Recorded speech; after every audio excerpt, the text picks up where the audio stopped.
Okay, this is going to be understanding maps that have been found in Winols, part 2 as it were, because I've already done the EGR valve, so I'm going to go and look for another one.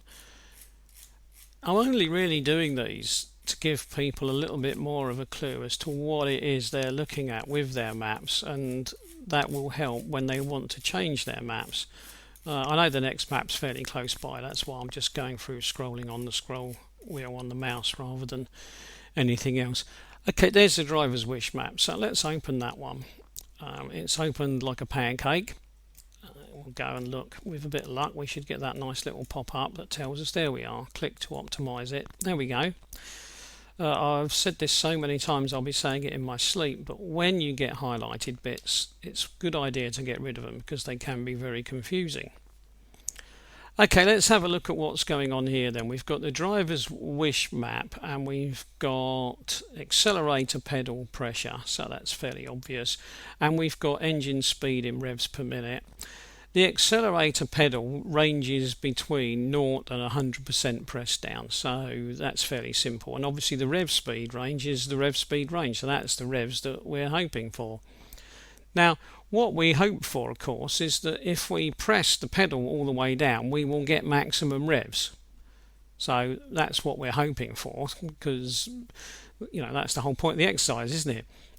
The thing is, though, what the ECU needs to know is not what the engine speed is, because that's all built into the whole system by the designers, but what it needs to know is when you press the accelerator pedal down, how much fuel should be injected. And so that's what this map is telling us. These values here are telling us how much fuel to inject. And if we sort of wander our way across, let's just pick a line and go across. We won't worry about engine speed. We'll just pick a line and go across. Right, here we've got, I'm not pressing the accelerator at all. So I'm not pressing the accelerator down at all. And so I'm not really going to get any fuel. And then I'll move across a little bit, and now I've got a tiny little bit of pressure, say 4%, and I get basically virtually no fuel injected. So what's really happening is, what it's telling me is that down here very little will happen to the amount of fuel when I first press the accelerator gently. And of course that makes perfect sense, doesn't it? Because if when you first started to press the accelerator down gently, the car took off like a scolded cat, the average person who bought a car would not be happy.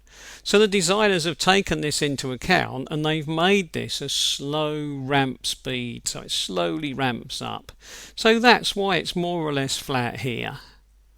And then as somebody starts to press harder, look, between say 25 and 40% roughly, then what happens then is I go from very, very little fuel injected, little more than idle, and then I go up to the amount that's probably twice what idle would be. It's jumped up to about 14 milligrams, so it's jumped up a fair bit. And then as I press the accelerator about halfway down, it's jumped up to about 36 milligrams, which is quite a lot. And when the pedal is about 3/4 down, so it's about half, about 80% is on this map, but about 3/4 of the way down, then what I'm injecting on this map is 60 milligrams. Now, that's highly unlikely, but that's what this map is saying that I will be injecting. And it continues up and goes to full press pedal right to the floor, 70 milligrams. Now, this is linked to speed, obviously, but the relationship is best ignored at this stage because it's like trying to get your head round the problem by looking at it from two different angles at the same time. It can get very confusing. So the simplest thing to do at this stage in your mind is just say to yourself, when I press the accelerator pedal down more, this map will produce a figure for more and more injected fuel quantity, and that will make the car go faster effectively by making the engine revs rise. So that's really the thing that we're most interested in. And if we want to change this, well, most people will want to change this because they either want the values up here to be higher, because what they want to do is they want to inject more, but you can see it's already on 70 at the top, or they want to change this area here. Now, you will be amazed how easy it is to fool people when it comes to changes by changing this map.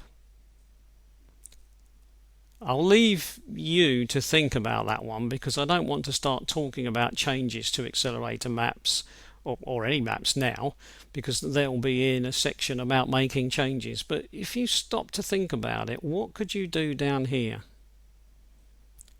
Because at the moment what we've got is very, very little acceleration as we press the accelerator, and then off we go nice and gently, and we pick up speed and we get faster and faster and faster.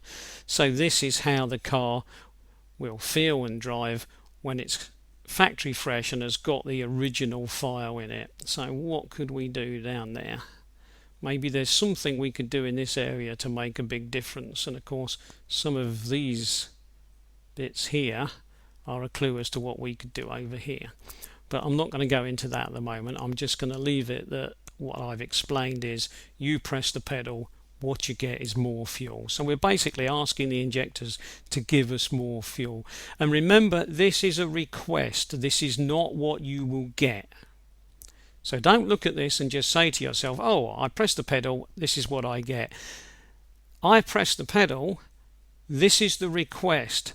The ECU will decide how much fuel it is going to inject, not you. And that's because this is an electronic pedal. You press the pedal, the ECU makes the decisions. Right, I'll stop there.